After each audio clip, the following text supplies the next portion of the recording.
Congo promo kitoko Rafi Ngindu mutu akangi États-Unis numéro 1 to kene na bango na système ba militaire 001 quoi nyase banda awa internet awa Facebook awa Google awa donc Rafi Ngindu le présentateur de la force créative Congo promo Congo Boroto ça na force militaire na Congo promo Congo kande le ba wata mais pas na sikoyo ba tout bangini. Allez voir Congo Promo TV5.com. Rafi Ngindu, Congo Promo Nde. Donc au nom de Jésus-Christ, nous bénissons le Congo Promo. Amen. Merci à Congo Promo TV pour tout au nom de Jésus. Avec Rafi Ngindu, Congo Promo ne tombera jamais. Piccolo Congo Promo Nde. Congo Promo TV5.com. Sans oublier son excellence Rafi Ngindu. Ouais, Balobi Rafi Ngindu. Congo Promo toujours, grande puissance. Comment Rafi Ngindu, Congo Promo. Congo Promo qui t'orcos net na film. Congo Promo babundana nango. Babundana nango. Ce qui est tous na Boston ou en Raf. Congo Promo. Monde entier international. Congo Promo numéro 1. Bonsoir chers fidèles internautes, bonsoir partout dans les 4 coins du monde entier, là où vous êtes en train de nous suivre à ce moment. Et bienvenue sur cette émission Congo Émergent qui est toujours sur www.congopromotv.com. Et ensemble, l'actualité de cette semaine est dominée sur la date du 19 décembre et 20 décembre. Les événements se sont passés partout en République démocratique du Congo. Et aussi, l'actualité reste toujours dominée sur les dialogues inclusifs. Nous avons notre invité du jour qui va débattre avec nous concernant ces actualités. Et je dis bonsoir à notre invité. Bonsoir, Monsieur Baron. Bonsoir, madame.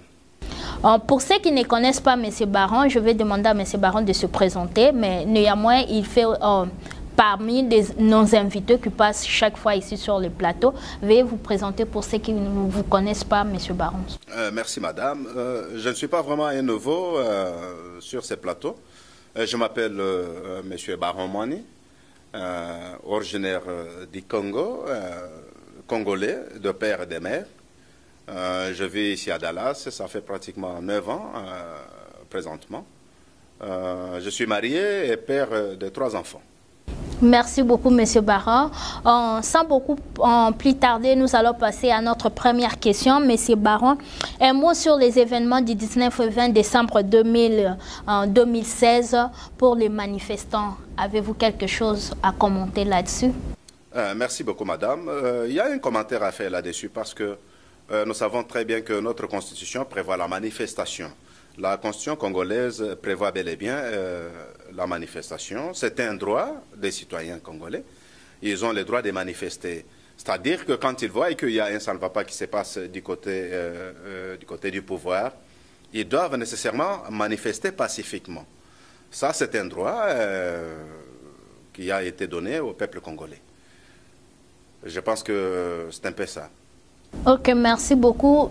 Monsieur Baron, la date du 19 du 20 décembre, il y a eu le peuple congolais qui se sont manifestés partout, aux 4 coins du Congo. Et il y a eu des marches, de manifestations qui se sont faites partout. Et par rapport à ces manifestations, il y a eu des morts, il y a eu vraiment des soldats partout et autres. Avez-vous quelque chose à dire pour ceux qui ont perdu leur vie, pour ceux qui ont eu le courage de faire ça? Merci beaucoup, madame. Ceux qui ont perdu la vie, ce sont nos frères, nos sœurs, nos mamans, nos papas. Le bilan qui a d'ailleurs été donné, c'est un bilan vraiment non correct. C'est un bilan vraiment donc monté et fondé de toutes pièces. La vérité n'a pas été dite. Il y a eu plusieurs morts par rapport à ce bilan qui a été présenté. D'ailleurs, nous sommes toujours de cœur avec nos citoyens congolais, nos frères et sœurs qui sont décédés lors de cette manifestation. C'était dans leur droit de revendiquer contre ces pouvoirs du sang qui ne fait que primer la liberté de ces citoyens congolais. Alors, il y a eu plusieurs morts, parce que il y a eu beaucoup de morts qui ont été transformés en produits alimentaires, mis dans le sac. L'opération a été conduite par le général Numbi qui avait reçu toutes les instructions venant de son chef. que les Congolais ne reconnaissent pas encore comme président de la République et depuis le 19 décembre 2016. Alors, il lui avait instruit d'évacuer tous ses corps et aller les enterrer dans sa ferme, dans la ferme de Numbi, selon les informations que nous avons. Donc, c'était plus de 1000 personnes et la plupart des morts, c'était les jeunes Congolais. Parce que ce sont eux qui sont visés, ils ont du souffle, ils ont de la force, ce sont eux qui manifestent, ce sont eux qui peuvent empêcher ces pouvoirs du sang de ne pas vraiment se maintenir des forces comme ils le font. Alors, ils sont visés, la plupart des morts, c'était vraiment les jeunes, et ce sont des informations fiables que nous avons reçues de Kinshasa. Nous présentons toutes nos condoléances à toutes ces familles. Tant que Congolais, nous sommes vraiment touchés, ça c'est notre pays, mais nous n'allons pas baisser le bras, nous allons toujours nous battre, parce que la population, c'est plus que les armes, c'est plus que l'armée là qu'on a vu partout, éparpillée partout dans la ville de Kinshasa. Nous savons très bien que le peuple congolais est puissant, et il ne doit pas désarmer, ils doivent toujours continuer à faire pression devant ces pouvoirs du sang, un pouvoir sanguinaire, qui ne font que tuer.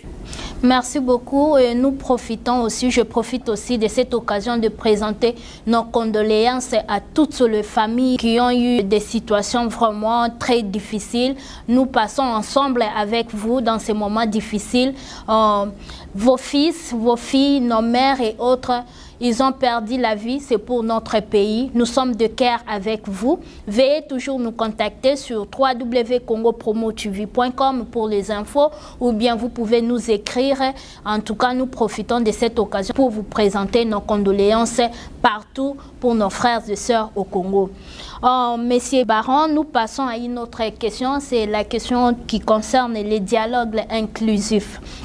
Les dialogues inclusifs, avant d'y arriver, nous avons vu au même moment que l'opposition du Rassemblement et la majorité présidentielle dialoguaient, au même moment, ils ont condamné Franck Diongo par rapport aux événements qui se sont passés le 19 au 20 décembre.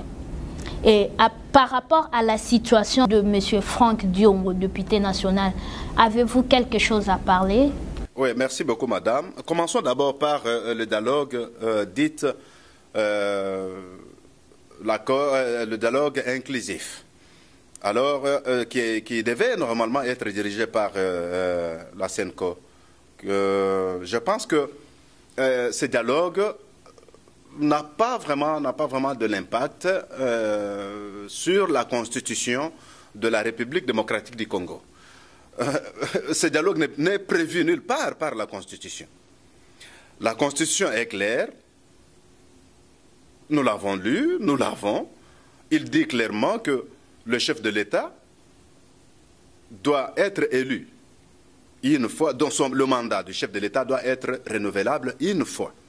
C'est-à-dire, s'il est voté pour la deuxième fois, la première fois, il peut encore revenir aux élections, c'est un droit.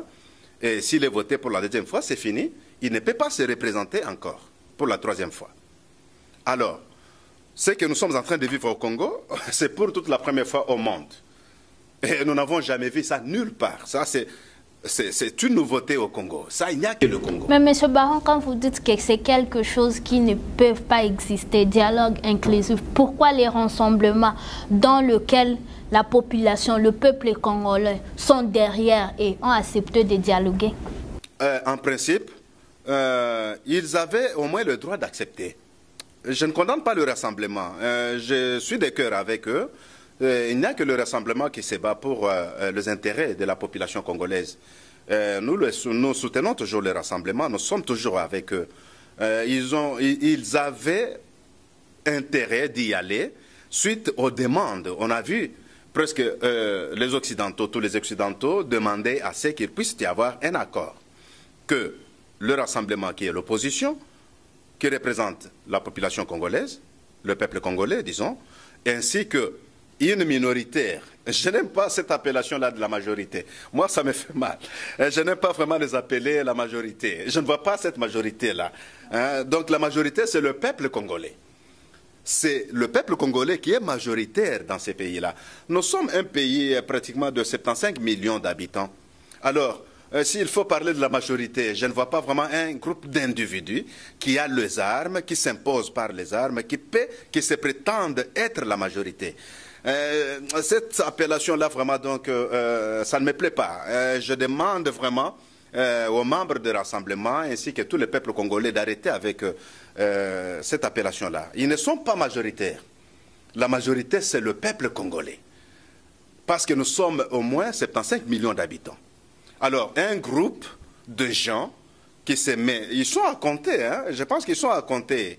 Et ils peuvent être au moins à 50. Ils ne représentent pratiquement rien pour le peuple congolais. Ils sont majoritaires parce qu'ils ont les armes. Hein, ils prennent les armes, ils ont la facilité de tuer la population. C'est un peu dans ce sens-là qu'on peut les appeler majorité. Merci, madame. Inclusif. La fin du mandat du président de la République a été pris fin le 19 décembre 2016. Maintenant, nous sommes après le 19 décembre 2016. On parle du dialogue inclusif. Que pensez-vous du dialogue inclusif? Moi, je pense que ce dialogue ne va rien donner au peuple congolais. Il y a la bonne foi de la part de la SENCO, il y a la bonne foi de la part du rassemblement, dans le cadre de trouver la paix, de se mettre d'accord. Mais ceux qui ont les armes, ceux qui se disent la majorité, ils n'ont pas la bonne foi. Ils disent non au peuple, aux milliers d'habitants congolais. Ils disent non parce qu'ils ont des armes. Alors, ce dialogue ne va rien donner, ne va rien accoucher. Mais qu'est-ce qui fait qu'ils disent non? Et par rapport à cela, nous voyons que ce sont eux qui ont demandé de dialoguer avec le rassemblement. Évidemment, tout ça c'est un passe-temps. C'est un passe-temps. Parce que tu vois que dès le départ, avant d'ailleurs d'en arriver, le 12, c'est au rendez-vous du 19 décembre 2016, ils ont commencé d'abord par ne pas organiser des élections qui ont été prévues.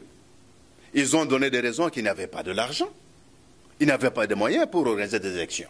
Mais ça sont des manœuvres pures et simples de la part de ceux qui ont les armes, ceux qui sont au pouvoir. Ils ont commencé d'abord à faire des manœuvres. Ils nous amènent maintenant, ils disent maintenant nous devons aller au dialogue. D'abord, avant de parler du dialogue inclusif, nous avons vécu un dialogue qui a été dirigé par Kodjo. Rien n'a donné dans ce dialogue parce que le peuple congolais a dit non.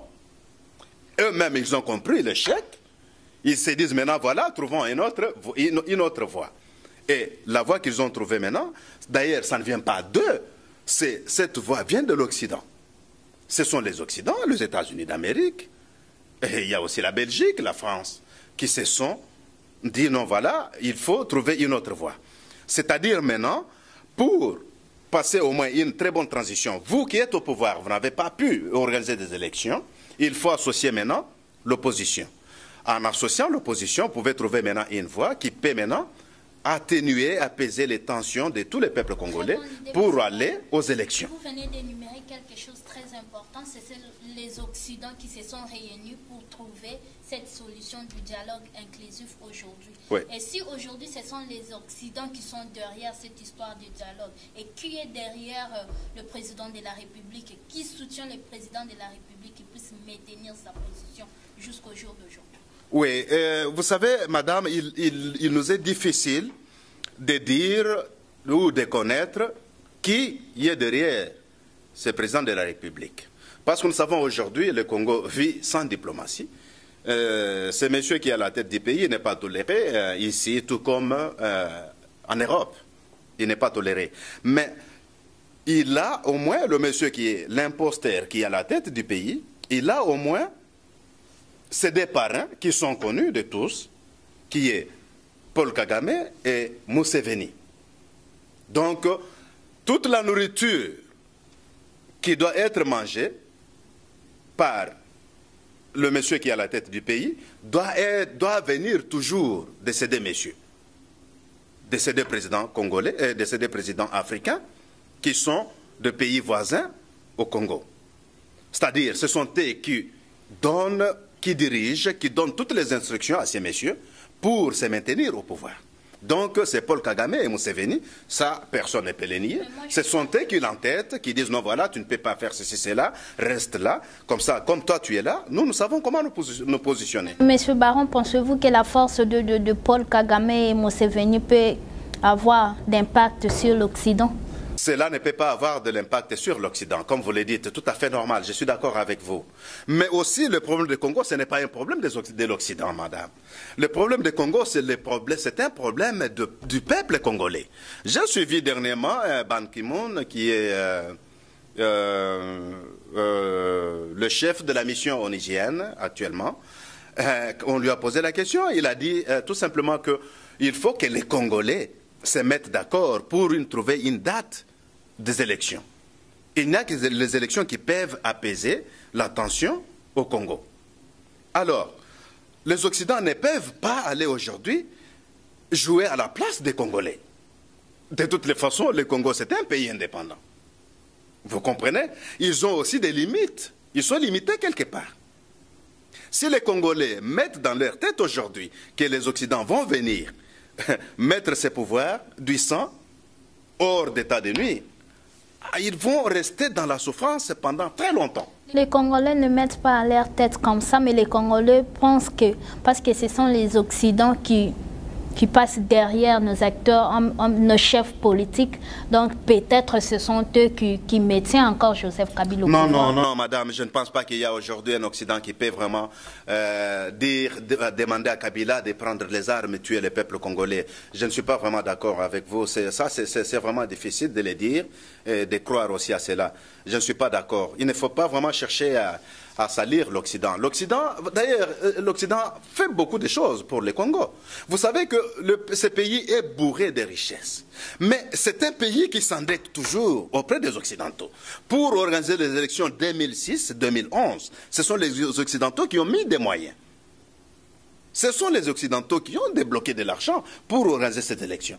Mais le Congo a des moyens possibles où ils peuvent organiser des élections et même sans pour autant demander $1, €1 aux Occidentaux. Ok, M. Baron, dialogue inclusif. Nous sommes arrivés au point auquel que les signataires et les non-signataires de la majorité présidentielle, comme vous le dites que vous ne voulez pas ces termes, ainsi que les rassemblements politiques, ils doivent être d'accord pour signer l'accord du dialogue. Tandis que le président de la République ou bien la majorité présidentielle n'aime pas signer cet accord-là. Qu'est-ce qui fait qu'ils ne veulent pas signer l'accord? Merci beaucoup, madame. Vous continuez à l'appeler toujours président de la République. Mais juridiquement parlant, le monsieur a cessé. Il a cessé d'être président de la République depuis le 19 décembre 2016. Il n'est plus président de la République. Ça, il faut que tous les Congolais puissent qu'ils effacent cette appellation-là dans leur mémoire. Donc, il n'est plus président de la République. Alors, s'il refuse aujourd'hui de ne pas signer les accords trouvés par sa famille politique, ainsi que l'opposition, le rassemblement, c'est parce qu'il y a ces deux parrains qui lui ont dit de ne plus le faire, de ne plus accepter, parce que cela va vite l'amener à quitter définitivement le pouvoir. Alors, le monsieur, lui en soi, ne veut pas quitter le pouvoir. Il veut se faire un président éternel au Congo. Il veut s'imposer. D'abord, moi j'étais aux élections en 2006, madame, donnez-moi le temps. En 2006, j'étais aux élections au Congo. Ils me suivent, ils vont me suivre, ils vont me reconnaître. Je suis bien connu au Congo, tel que je parle ici. Je suis chargé de la logistique au bureau de liaison d'Ndjili. C'est bien moi là, ils vont me suivre. Je pense que cette émission sera suivie par eux-mêmes. Alors, en 2006, le monsieur n'a jamais été voté par les Congolais. Ah bon? Il n'a jamais été voté. Mais ce que je dis ici, ils le savent. Ils le savent. Il y a Mende ne peut pas me contester. Le monsieur Mende Omalanga ne peut pas me contester. Monsieur Évariste Bochab ne peut pas me contester également. Mais madame, s'il vous plaît. S'il vous plaît, ce n'est pas à moi de dénoncer. Ce n'est pas à moi de dénoncer. Vous savez, je n'étais pas prêt à dénoncer cela. C'est une histoire qui est connue de tous les Congolais. Tous les Congolais le savent. En 2006, le monsieur n'a jamais été voté par les Congolais. Pourquoi? Parce qu'il n'est pas connu par les Congolais. Un Congolais ne peut pas voter quelqu'un qu'il ne connaît pas. C'est Jean-Pierre Bemba qui a été voté en 2006 comme président de la République du Congo. En 2011, j'étais déjà dans ces pays. Nous avons vu le poids du patriarche Étienne Tshisekedi, est-ce que vous pouvez comparer avec ce monsieur au Congo? Je ne pense pas. Je ne pense pas. Ces messieurs ne pèsent pas devant Étienne Tshisekedi jusqu'à aujourd'hui. Madame. Alors, c'est bel et bien monsieur Étienne Tshisekedi, le patriarche, qui avait gagné en 2011. Mais le monsieur a les armes. Il a été monté par toutes pièces par les Occidentaux à l'époque, mais tout en étant être monté par les Occidentaux, on lui avait confié une mission de pacifier, d'unifier le Congo. Quelque part, je le félicite, parce que moi, depuis que je suis né au Congo, je n'ai jamais voté. Mais j'ai voté quand même à l'arrivée de ces messieurs. Oui, c'est à son arrivée que j'ai dû connaître c'est quoi le bulletin de vote, c'est quoi l'isoloir. J'étais bien placé parce que je m'occupais de la logistique. Je connais tout ça. Alors, il nous a quand même amené quelque chose de bien. Le peuple congolais s'est présenté quand même devant les urnes pour voter. Ça, c'est quelque chose de bien. Je le félicite. Il avait reçu une mission. Les urnes, ce n'était pas le cas. Évidemment. Mais la vérité était tout autre. En faisant cela, les Occidentaux avaient bel et bien compris que non, écoutez, nous fermons les yeux, tu passes. En 2006, parce que c'est bien toi qui as donné au moins le ton, qui a montré l'exemple. En 2011, bien sûr, c'est ton deuxième mandat, tu dois passer également. Mais, dès que tu arrives à la fin de ton mandat, monsieur, fais la passation du pouvoir, sans problème, organise des élections, reste sénateur à vie au Congo, personne ne va te toucher. Et s'il aurait fait ça, aujourd'hui, quand même, les Congolais pouvaient comprendre. Okay, tu vois, on allait comprendre aujourd'hui que non, voilà, il nous a donné quand même un exemple, il a apporté quand même quelque chose de bien. Mais arrivant aujourd'hui à la fin du troisième mandat, il s'est dit non, voilà, avec le miel qu'il a goûté du pouvoir, il s'est dit non, voilà, je vais me faire un président à vie. Peuple congolais, je vous lance un défi sur ces points-là. Concernant le dialogue, voilà, je n'ai pas terminé. Le dialogue inclusif. Il refuse de signer. Pourquoi? Parce que ses deux parrains lui ont dit de ne pas signer. Lui, en soi, il allait signer. Parce que c'est bien lui, l'initiateur de ce dialogue. Bien sûr. Il allait signer. Mais par après, il est allé consulter ces deux marabouts qui sont connus, Paul Kagame et Museveni. Ils lui ont dit non, voilà, tu ne dois pas signer cet accord. Selon les informations que nous avons. Et voilà maintenant que le jeudi, quand les évêques sont allés le voir, ils n'ont fait aucune déclaration à la sortie de chez lui. Jusqu'à aujourd'hui, rien n'a filtré. Nous n'avons rien entendu de sa bouche. C'est parce que, en attendant, il a été repêché par ces deux conseillers, ces deux présidents africains qui lui ont dit non, voilà, n'ose même pas. Si tu oses de signer, ça sera ton départ. Et si toi tu partais, tu pourras peut-être entraîner notre chute. Ça sera peut-être notre tour. Et pourtant, nous voulons vraiment nous faire de président à vie pour l'Afrique. Nous ne voulons pas de successeurs. Mais tu vois un peu, c'est un peu ça, selon les informations que nous avons, madame. Mais s'il n'y a pas de solution? S'il n'y a pas de solution, le peuple congolais, c'est lui qui a le pouvoir. C'est lui qui a le pouvoir. Le peuple congolais a le pouvoir, le peuple congolais n'a pas des armes, l'opposition n'a pas des armes. Qui pourra faire face? Mais écoutez, on a connu beaucoup de présidents africains qui ont des armes, qui ont tué la population, qui ont tout fait. Mais la population a fini par les voir. Moi, j'ai mis des stratégies. Si vous allez sur ma page Facebook, on a dit mettre des stratégies selon ce qu'on a vu. Nous vivons à l'étranger, nous savons voir les choses, nous sommes vraiment bien informés, nous avons des informations par-ci, par-là. Nous avons mis des choses. Personnellement, j'ai mis des choses sur ma page Facebook où c'était une façon de donner de l'information au peuple congolais. C'est quoi pour ceux qui ne connaissent pas? Non, je ne peux pas dévoiler ça. J'ai plusieurs amis à Kinshasa qui sont amis à moi sur Facebook, tout comme ici aux États-Unis, en Europe, partout. Je suis vraiment bien connu, j'ai des amis partout. Donc, s'ils allaient là-bas, ils verront ce que c'était passé à Burkina Faso. Au Burkina. C'est ce que j'avais. Nous avons copié tous ces exemplaires, tous ces exemples-là, nous avons mis sur Facebook afin qu'ils puissent suivre les modèles.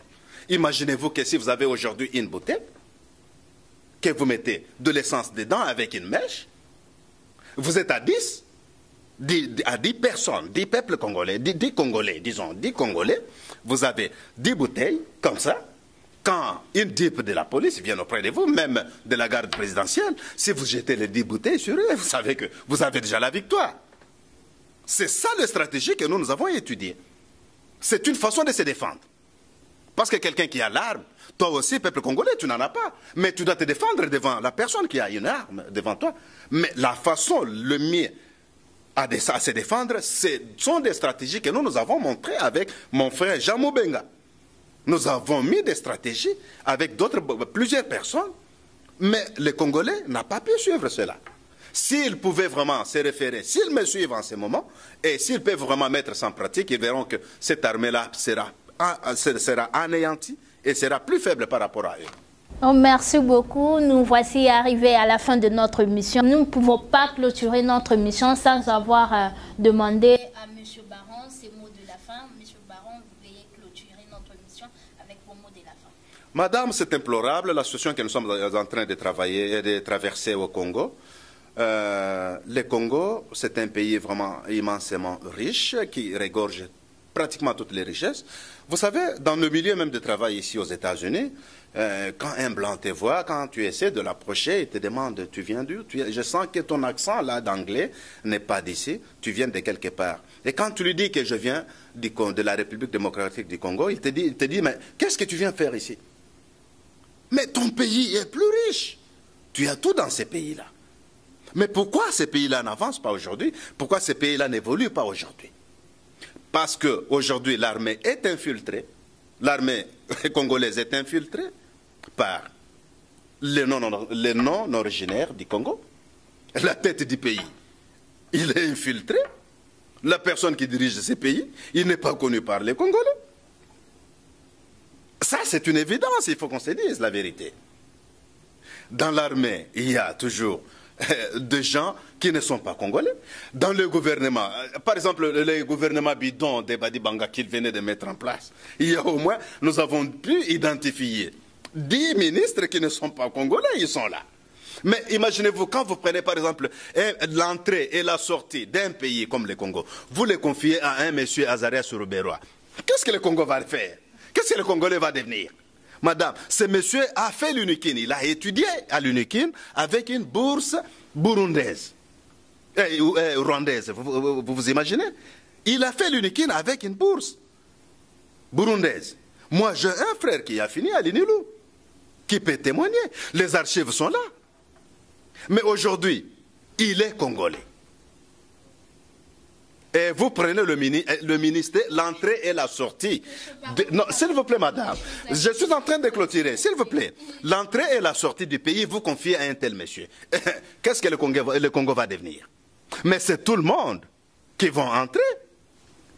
Ceux qui ne sont pas congolais vont entrer, ils vont siéger le Congo. Et qu'est-ce que vous allez devenir, vous Congolais? Dites-moi un peu. Monsieur Kamere qui parle aujourd'hui, son ami, Lucien Mboussa, c'est mon voisin à moi, à l'UPN. Il habite Télécom, moi j'habitais Masikita. J'ai des amis qui peuvent témoigner. Eric Makembi, c'est un ami à moi, il habite Télécom. J'ai Guy Isekia, le petit frère à Franck Isekia, qui habite Kimbangu, l'avenue Kimbangu à l'UPN. Le monsieur Mboussa nous a dit en 2006, avant d'aller aux élections, que son ami Kamere a fait l'UNIKIN avec une bourse burundaise. Mais ça, c'est Lucien Mboussa. Il me connaît moi personnellement. Et en élection 2006, s'il me suit en ce moment-ci, il était du côté Jean-Pierre Bemba. Il m'avait cité nommément sur CCTV, sur Canal TV. Baron Moani, c'est bien moi. Et j'avais eu des entretiens avec lui. Il nous a dit ça avec mes amis. Mais aujourd'hui, il est ami à Kamere. Il partage avec Kamere. Il est contre le peuple congolais. Or, hier, il nous a dit que Kamere n'était pas congolais. C'est son ami. Il a partagé même la chambre à l'UNIKIN avec ces messieurs. Avec une bourse burundaise, tu viens étudier au Congo. C'est tout à fait normal. Mais après un moment, tu es congolais. Tu commences à t'imposer sur les Congolais. Tu sors devant la presse pour réclamer, dire non, voilà, la SENCO Nous ne pouvons pas céder l'AMP ne peut pas céder la CENI parce que nous avons déjà donné tout ce qu'on pouvait donner, jamais la CENI. Pourquoi? Parce qu'ils ont toujours l'idée derrière la tête des tricheries. Nanga étant leur pion déjà devant la CENI, à la tête de la CENI, ils savent comment les manipuler pour qu'ils puissent passer. Tu vois? Si c'est Kabila qui va revenir, si c'est lui Kamere qui va postuler, Nanga sait ce qu'il va faire, comme Malou Malou l'a fait, comme beaucoup d'autres l'ont fait. Madame, il n'y a rien à se cacher. Alors, pour conclure, courage, peuple congolais, nous sommes de cœur avec vous. Peut-être vous dites que nous sommes à l'étranger, nous ne subissons pas ce que vous êtes en train de subir. Mais nous, vous avez vu quand même, quand les gens qui vous dérangent viennent ici, à l'extérieur, pour chercher de l'argent, chercher à convaincre la diplomatie étrangère, nous sommes là pour les empêcher. C'est ce que nous faisons. Nous combattons aussi à l'extérieur. Ne pensez pas que nous vous abandonnons. Non. Nous combattons aussi à l'étranger où nous sommes. Nous sommes de cœur avec vous. Battez-vous, faites quelque chose. Ce pays-là nous appartient. Le Congo ne peut pas partir. Mais je peux signaler au moins quelque chose sur l'arrestation de Franck Diongo, un combattant de liberté. Franchement, tu n'as pas mérité ce que tu es aujourd'hui, Franck Diongo. Ça, c'est l'injustice pure et simple. Tu n'as rien fait.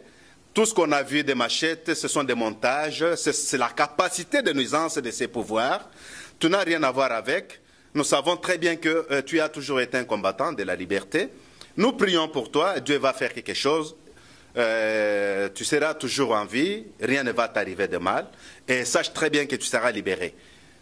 Tu es innocent, tu ne connais absolument rien. Et tout ça, ça va passer un jour. Peuple congolais est un nom bon, la victoire nous appartient.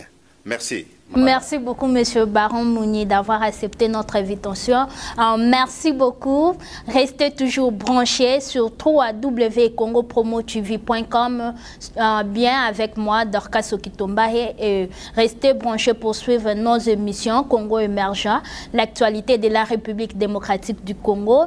Et nous allons prochainement recevoir aussi beaucoup d'invités sur ce plateau qui vont aussi parler toujours au sujet du dialogue inclusif, ainsi que pour tout ce qui se passe actuellement en République démocratique du Congo.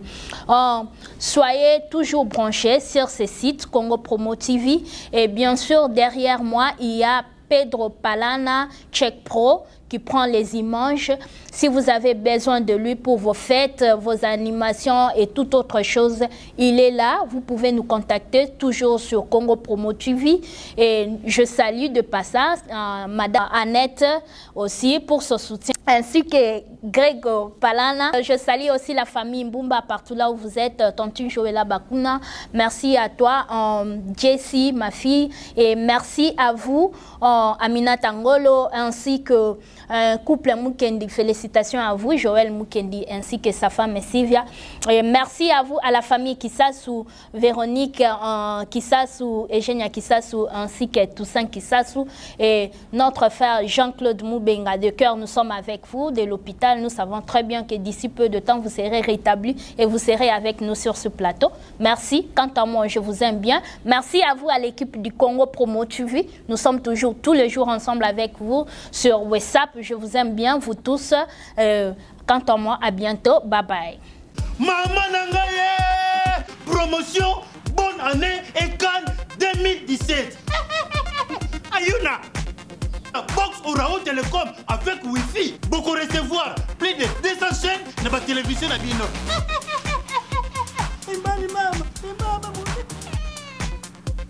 Bobo Sénaté, tous les chaînes, Lokola, Kimbangu TV 1 et 2, tous les Siloé, il y a Pasteur Moïse Mbié, tous les chaînes, Lokola, La Foi, TV de vie, Chemin de l'éternel, Espoir TV, ma série, Novelas, pour ma maman, mais dis-le que c'est jeunesse, pour l'éducation Yabana, Bisouba, tous les langues sport, ma chaîne est belée, il y a sport, et surtout, il y a Liga, pour la Bisouba, tout le match. Pour la Bisouba, Brazzaville, on est au fond de la Brazzaville, Télé Congo, DLTV, MC, il y a Pointe Noire, on a vu de la TV, il y a Paul, vu de la TV, il y a Paul. Vie de la TV, il y a Wang. Vie de la TV, il y a Wangé là. Promotion, année et Cannes 2017. Ayuna. Orao Telecom avec Wi-Fi, leader Yababox.